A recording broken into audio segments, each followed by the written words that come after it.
Aquí vamos a hacer una explicación un poco amplia de cada momento para que ustedes lo tengan claro en su mente y puedan entender su sentido.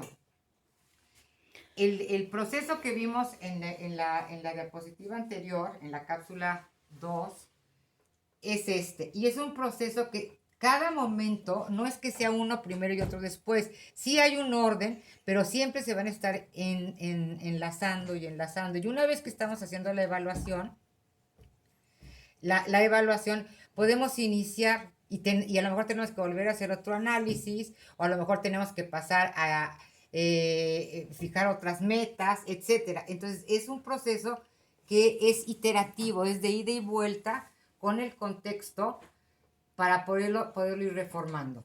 Entonces, en el momento uno, que es el que en el vamos a concentrar el día de hoy, implica un autoanálisis por parte de nosotros, que somos los que estamos organizando, y desarrollar las actividades de incidencia. O sea, es a lo que llamamos mirar hacia adentro. ¿Quiénes somos? ¿Qué queremos? Aquí hay que hacer una evaluación organizacional. Tenemos que evaluar cómo estamos desde la visión, la misión y las estrategias para desarrollar una visión política de largo plazo que guíe la planificación para la incidencia. La gran pregunta aquí es cómo estamos como promotores de la cuarta T, como promotores del cambio verdadero, cómo estamos en el partido de Morena. El momento 2, que se denomina un análisis de contexto, es la comprensión del contexto político en los niveles locales, nacionales, regionales y hasta globales, dependiendo del alcance que queramos tener. Nosotros deberíamos de centrarnos en lo local y cómo está articulado a lo nacional y lo global. Esto implica una discusión con la gente sobre las dinámicas de poder visible e invisible que marginan del proceso político algunos grupos. En este caso, pues ahorita se está dando una discusión en las redes, en los grupos de WhatsApp, por todos lados, sobre cómo nos están invisibilizando la militancia los que toman decisiones dentro de Morena. Entonces puede ser este análisis puede ser muy importante, o sea, ¿por qué razones pasa eso y se repite y se repite y nosotros seguimos en la misma posición de nada más estar esperando a ver qué sucede sin iniciar una acción que nos involucre activamente en el proceso del cambio? El momento 3 ya es, una vez que se ha comprendido este contexto, poder identificar y analizar los problemas que hacen que este contexto esté sucediendo. Aquí vamos con sus grupos, ustedes mismos desde lo local, porque tenemos que empezar de abajo hacia arriba, de lo local hacia arriba, deben priorizar sus temas o problemas para la incidencia potencial. O sea, ¿qué quieren en lo local? ¿Qué quieren en sus comunidades? ¿Cómo quieren que sea ahí se viva Morena, se viva la cuarta T? Esto conlleva a decisiones importantes para los y las ciudadanas y es clave para la construcción de las bases de apoyo. Es clave para la construcción de las bases de apoyo. Si no hay este proceso, siempre vamos a tener bases de apoyo intermitentes que únicamente reaccionen ante la dádiva para poder elegir a candidatos, ante los engaños que muchas veces se dan en todas estas situaciones y no verdaderamente en la construcción de esas bases de apoyo que necesitamos para sostener la cuarta T. Es un proceso revolucionario que implica la revolución de las conciencias y que solamente se va a dar en este contexto, en esta situación. Si no, vamos a seguir repitiendo los mismos vicios de los cuales nos quejamos y de los cuales siempre estamos hablando, pero nunca generando procesos que nos permitan transformarlos. El momento 4 implica la selección y el marque del tema de la incidencia, y esto es el análisis de problemas y la exploración de posibles soluciones para que ayuda principalmente a nuestros grupos a seccionar un gran problema en temas manejables para la incidencia. No podemos atender un problemón, lo tenemos que seccionar para poder empezar por una parte y luego otra parte y luego otra parte. Por esa razón, el proceso de incidencia, de formación en la incidencia política es continuo y permanente. Al enmarcar temas, se trata de describir su causa para lograr una convocatoria pública más amplia. Una vez que sabemos la causa de los problemas, podemos generar estrategias para involucrar a mayor número de personas en los procesos del cambio. ¿Por qué? Porque al conocer las causas verdaderas desde las bases, va a haber mucha gente que se identifique con eso y que va a querer apoyar. De lo contrario, somos completamente manipulados. En el momento 5, que son las metas de largo y corto plazo de la incidencia, estas metas de largo plazo son las que especifican los cambios que se buscan lograr a través de los esfuerzos de incidencia en el ámbito político, económico y social, o sea, las grandes cosas. Además, establecen las bases para definir las posiciones máximas y mínimas, o sea, hasta dónde podemos llegar y cuánto es lo menos que podemos hacer en las negociaciones con quienes toman las decisiones. Las metas de corto plazo describen los resultados deseados de cada la solución específica que se ha propuesto, del tema que nos hemos propuesto. El momento 6, que es el mapeo del poder, este momento nos va a ayudar a quienes planifican e identifican los objetivos, aliados, oponentes y bases de apoyo para la incidencia.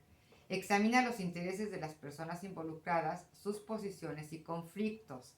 O sea, aquí vamos a ver por qué razón se dan esas circunstancias y por qué razón se repiten y se repiten, para poder entender y poder encontrar los mecanismos ocultos del poder que afectan la participación de los grupos marginados, en este caso pues la mayoría de nosotros, así como de importantes aliados dentro de las estructuras de la toma de decisiones.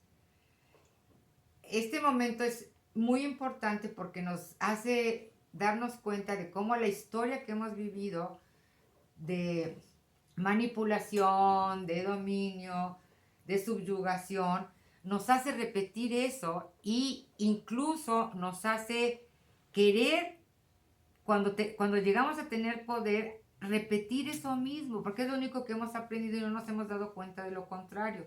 Entonces, estos mecanismos ocultos del poder son los que se hacen obvios con este ejercicio y nos permiten generar los contramecanismos que nos ayuden a desmitificar muchos mitos que tenemos en nuestras mentes introyectadas de que no se puede hacer nada, de que no sabemos o de que no podemos y que necesitamos siempre de los que nos manipulan para poder salir adelante. Este momento es esencial para la planificación, la negociación y los cálculos de riesgos. Si no se da, va a ser muy difícil que podamos construir ciudadanía participativa y bases de apoyo verdaderamente comprometidas con el cambio. En el momento 7, ya con esta toma de conciencia de un proceso, de una acción, de una estrategia, de sueños a alcanzar, es cuando hacemos una investigación de las políticas y de los programas, recolectamos información que nos permitan entender más a fondo el tema y las causas del problema y cómo son afectadas esas personas. Ayuda a que el proceso de incidencia sea más claro y proporciona material para el trabajo con medios de comunicación, para el análisis del alcance de las estrategias, para el cabildeo y negociaciones ya a partir del trabajo con la gente y la gente realizando este tipo de acciones, no nada más unos cuantos. En el momento 8, que ya es de los últimos, ya se establecen los objetivos con los mapeos de poder, la información sobre las políticas y se hace un borrador de un conjunto de objetivos de incidencia, que es lo que le llamamos proyecto, ¿verdad? Proyecto de cambio, que expresen los cambios deseados en las políticas y estructuras de toma de decisiones, en este caso puede ser de la estructura organizativa de Morena, así como la forma en que se utilizará el espacio político y se fortalecerá el compromiso ciudadano. Estos objetivos deben indicar cómo la incidencia, cómo estos procesos van a mejorar la vida de las personas y son continuamente refinados, porque el mundo cambia, la vida es cambiante.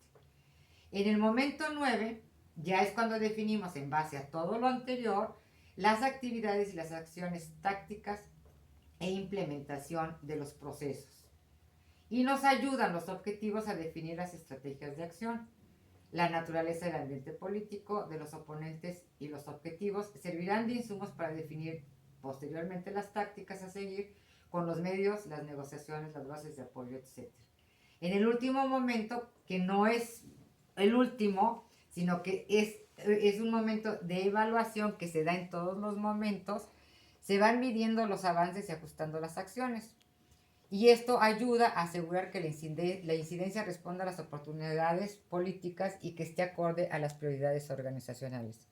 La evaluación es lo que nos va a permitir a los grupos ajustar sus acciones a las situaciones cambiantes y no generar una estrategia que esté enmarcada en piedra y que no pueda ser transformada de acuerdo a las necesidades y a las situaciones que se están viviendo en el camino de hacer las cosas. Bueno, aquí ya tenemos un panorama amplio de hacia dónde vamos. O sea, vamos a ir explicando a fondo cada momento en las siguientes sesiones para concluir, pues, diríamos, los contenidos del seminario. Cada momento implica herramientas que son las que yo voy a irles dando, pero es importante que tuviéramos este panorama general para saber hacia dónde vamos y qué es lo que estamos buscando. Y entender que si queremos verdaderamente ser exitosos en un proceso de cambio, en la defensa de la cuarta T, en su sostenimiento, que la generación de un México de bienestar para todos, debemos de empezar a ser más sistemáticos, más disciplinados, más organizados, más críticos y más actuantes reflexivamente, o sea, prácticos en nuestros procesos de actuar. ¿Sí? Pasamos a la siguiente